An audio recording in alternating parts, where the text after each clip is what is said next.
ناظرین اکرام، السلام علیکم ورحمۃ اللہ وبرکاتہ۔ اردو، عربی، فارسی STIT کے انعقاد کا فیصلہ مستحسن اقدام ہے۔ اختر الایمان۔ پوری خبر سے پہلے آپ سے گزارش کہ اگر آپ ہمارے چینل پر نئے ہیں تو ہمارے چینل کو سبسکرائب کیجئے اور بیل آئیکن کے گھنٹی کو ضرور دبا دیجئے۔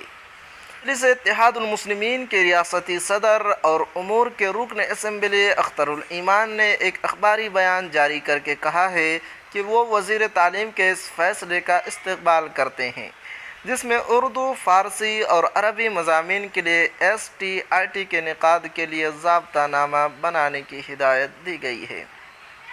اختر الایمان نے کہا کہ وزیر موصوف نے اس بات کو تسلیم کیا ہے کہ بہت سارے اسکولوں میں اردو، فارسی اور عربی اساتذہ کی زبردست کمی ہے، جس کے سبب اردو آبادی کے بچے اپنی مادری زبان اردو کے ساتھ ساتھ فارسی اور عربی کی تعلیم سے بھی محروم ہیں۔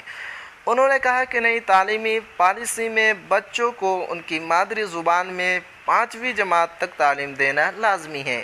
اس صورت میں بڑی تعداد میں اردو اساتذہ اور مختلف مضامین کے اردو داں اساتذہ کی بحالی کی ضرورت ہے، لہذا حکومت کو اس طرف خصوصی توجہ دینے اور ایک بڑے منصوبے کے ساتھ اس پر عمل درآمد کرانے کی ضرورت ہے۔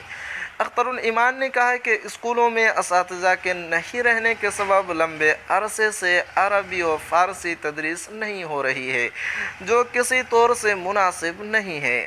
انہوں نے مزید کہا کہ MIM ابتدا سے ہی بہار میں اردو تعلیم کو یقینی بنانے کے لیے بے حد سنجیدہ اور فکر مند ہے۔ اس سلسلے میں کئی بار پریس کانفرنس کے ذریعہ حکومت کی توجہ اس طرح مبذول کرائی گئی ہے، لہذا حکومت کا یہ فیصلہ مستحسن ہے، لیکن اس پر فوری عمل درآمد کی ضرورت ہے۔ ایسا نہ ہو کہ یہ صرف انتخابی شوسہ بن کر رہ جائے۔